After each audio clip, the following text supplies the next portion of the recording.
câu cá mà chưa được con nào.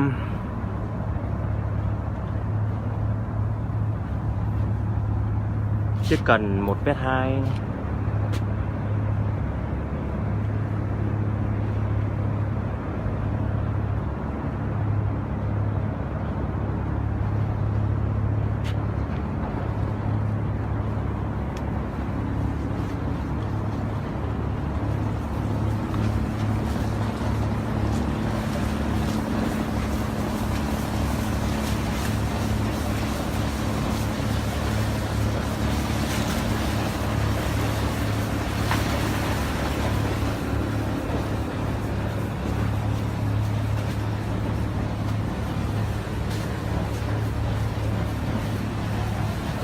Ai ui.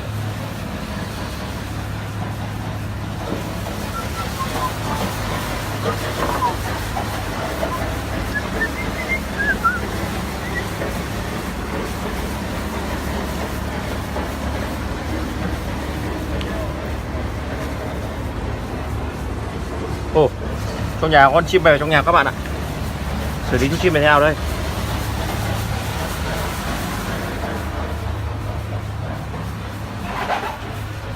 Kìa các bạn nhìn thấy chưa? Đấy. Mày sao lại bay vào đây? Rất là hoảng sợ. Ái chà. Cứ bình tĩnh. Ái chà lại bay. Lần trốn. Biến mình. Úi.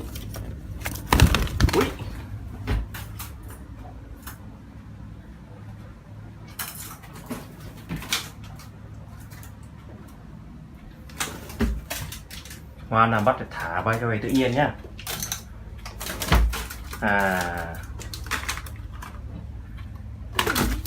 Ngoài rộng không bay thì bay vào thuyền quá làm gì. Ra đi.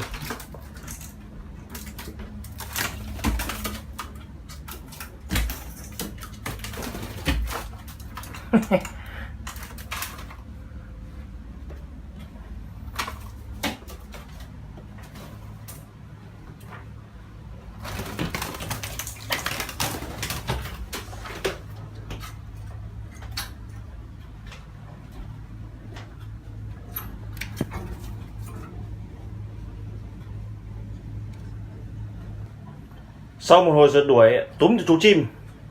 Mình chả biết chú chim này chú chim gì á. Là cái mỏ nó vàng các bạn nhé. Để mình đi ra ngoài cho nó sáng nhé. Tiện tí ra ngoài mình cũng thả luôn. Chả biết chú chim này là chú chim gì.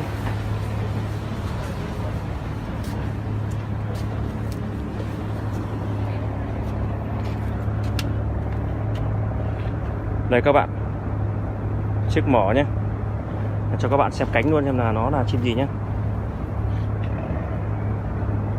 Đây là toàn thân này,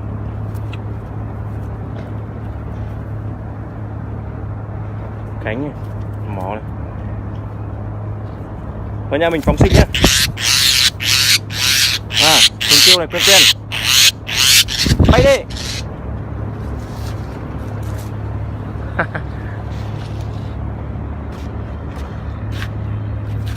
Chưa thấy chú cá nào.